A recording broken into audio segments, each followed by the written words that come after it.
Menjaga alam dari kebersihan dan kelestarian mesti dilakukan guna mengantisipasi terjadinya bencana. Bahkan, para leluhur sudah mengajarkan konsep nyegara gunung yang bertujuan menjaga alam.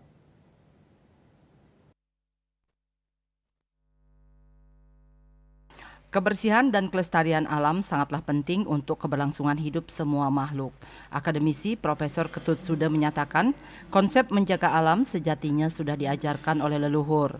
Nyegara gunung pada dasarnya menyelamatkan alam dengan menjaga keseimbangan antara hulu dan hilir. Jika masyarakat berkomitmen untuk menjaga hal tersebut, tidak akan ada masalah pada alam. Lingkungan yang mesti dipelihara salah satunya yakni danau. Keberadaan danau mesti dijaga kelestariannya. Selain danau, hutan juga mesti dipelihara dengan baik agar tidak mempengaruhi kondisi danau. Yang penting dilakukan oleh masyarakat adalah menjaga keseimbangan antara hulu dengan hilir, luan dengan teben kan gitu ya. Jadi kalau saja masyarakat kita ajak memelihara itu, saya kira alam akan tetap harmoni.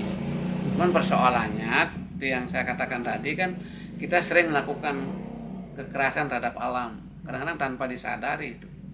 Ini yang sering membuat kemudian alam murka sehingga terjadilah bencana. Ketika bencana terjadi baru kita sadar, wah ini kok alam begitu keras, padahal kita yang sebenarnya memulai keras gitu kan terhadap alam. Masyarakat dan juga pemerintah mesti bersama-sama menjaga kelestarian lingkungan. Desak Aryani, Bali TV.